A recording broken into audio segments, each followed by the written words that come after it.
Leaving their homes behind, Muhammad and his small band of Muslims migrated to a new city without anything to their names. No property, no money, no protectors, but their most prized possession, faith. This is where everything about Islam and Muhammad changes. By the way, this is a channel called Alma Katama. If you guys want to go check it out.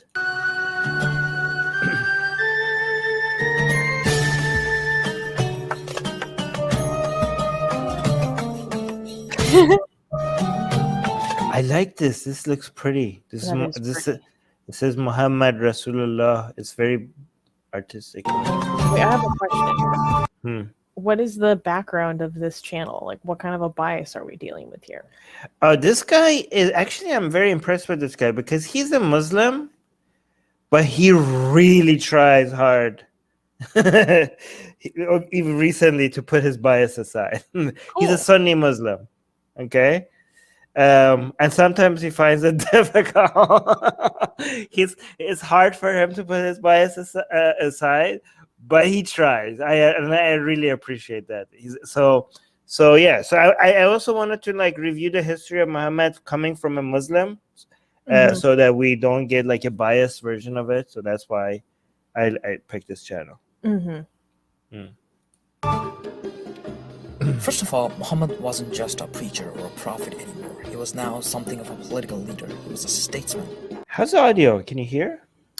I mean, I feel like the background music is a little loud, but that's just because of the levels in this video. That's not something we can do anything about. Yeah. I think his music to speech audio ratio is kind of whacked. But if you don't hear something, I could repeat what he said.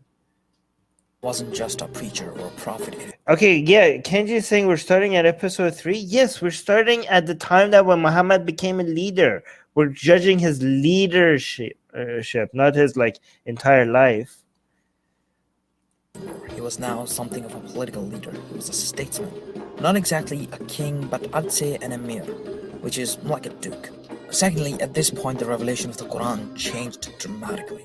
Before, in his 13 years in Mecca, the revelation mostly talked about concepts of Islam, like oneness of God, heaven, hell, and stories of the past prophet. But now, after the migration, the revelations were very different. They talked about legislation, warfare, everyday states issues, and their solutions. It really indicated... Yeah, and also they became longer. The chapters of the Quran also became longer. This is why... This is when we start to get into the jurisprudence. Yes. And yeah, the whole tone changes. They become less poetic, less pretty, So, and it's very interesting because so this is the surahs in the Quran. The verses are categorized as Mecca or Medini. So if it's Mecca, you know that these are the verses that came to Muhammad when he was in Mecca. And if it's Medini verses, that means those are the verses that came to Muhammad when he was in Medina or Yathrib. And because the later chapters were longer, and Osman, the third Khalifa, decided when he canonized the Quran, he decided for some reason, probably because of following the way the Jews did it, he decided to put the bigger chapters at the beginning of the Quran and the smaller chapters at the end of the Quran. So the longer a chapter is, except the Fatiha, everything else, the bigger the chapter is, it's at the beginning, the smaller it goes to the end, right? So it doesn't make any sense. Yeah, it doesn't make any sense from a marketing perspective because all the cute little pretty poetic verses are chapters at the very end, and you have after the Fatiha, you have the Baqarah right at the beginning. Like it's like there's nothing you hate more than the Baqarah. Baqarah. I hate the Baqarah. It's just it's the longest chapter, and it's right at the beginning. Like Osman was an idiot. He didn't understand how marketing works, right? You put the cute, like small little ones at the beginning, the one poetic, they're interesting, right? And you don't put that at the very end.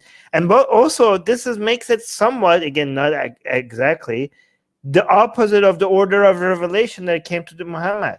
So, right? So most of the chapters that came to Muhammad earlier during his prophethood are at the end of the Quran, and the ones that came to him later are at the beginning of the Quran. Well, that's actually what I have the biggest problem with, because it's just really bad storytelling, right? So it also means that if you're someone who's new to this, you need in-depth instruction into it. And like, you have to go learn what is the order of revelation in which you're supposed to go read this, right? Right. Instead of like, if you're a new follower, you know, if you're trying to pick up as many followers as possible, it should be easily digestible, right? I never understood why they did that, but then I realized that I think they do that with the Talmud or something Jewish, like the commentary. I don't know. They put all the long ones in the front? I don't know. There's some books in Judaism that they do it in the same, and I think the Muslims were just copying them. Yeah. Okay, secular rarity, abrogation. We're not doing that today. We're going over Muhammad's leadership. Hold on. What is this? Alex saying.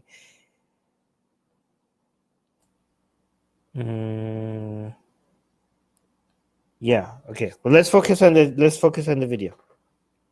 The shift in Muhammad's life. This is where he becomes different than most prophets, for most prophets didn't have a realm to govern. In June 622 CE, Muhammad and his friend Abu Bakr arrived in Yathrib. Yathrib was almost immediately renamed to Medina al-Nabi, meaning the city of the Prophet, shortened to Medina.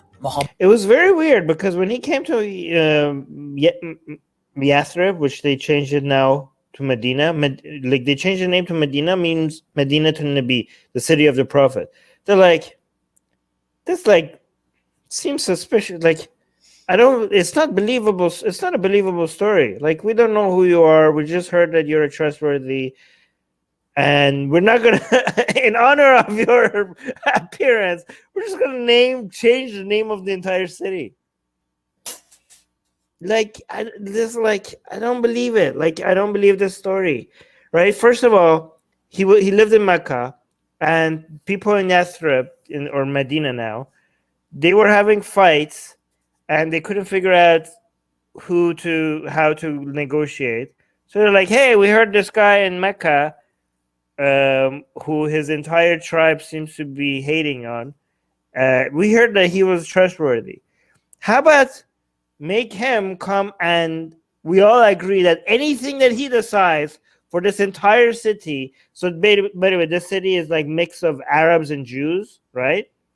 And they couldn't decide how to like cooperate. Like, they were having a lot of internal struggles, right? And they're like, you know what? Let's all of us agree that this random stranger from this other city that we heard rumors that he's trustworthy, we all just basically say whatever he decides for all of us, that's what it goes. Okay? And people were like, sure. Everybody agreed. And not only that, they didn't change the name of the city. And the Jews even agreed. Like, half the city were Jews, and they're like, they didn't become Muslim, but they're like, okay, so we're changing the name of the city to the city of this prophet. We're calling it the city of the prophet, and we don't even recognize his prophethood. But we're okay, and we're gonna be like. And by the way, he comes up with this agreement, and the Jews like have to agree that they support the Muslims, and the Jews all sign. Like, it's just not believable. This story, whoever wrote it, it doesn't. There's something sketchy about all of this. Everybody just agrees. Would you say that there are holes in the narrative? Yeah, these are holes in the narrative. Yeah. Oh, Alex is saying it just goes to show how great it was. Like, yeah, everybody just recognized him as being such a. Hey guys, if you're a fan of blasphemy and sexy Kali, like me, then that means that you probably want more blasphemous art. Well, I have good news for you. If you subscribe to our newsletter, link in the description below, then you get a free booklet of some of the tastiest blasphemous art available today. So, if you want some of this delicious blasphemy, and we're so generous that we update it for you guys weekly for free, all you have to do is sign up for our newsletter below. You can also go to blasphemousart.com blasphemous.com/ebook. That's blasphemousart.com/ebook. Sign up with your email, and you get free gifts of this tasty blasphemy. What could be better? So make sure you sign up. Link below.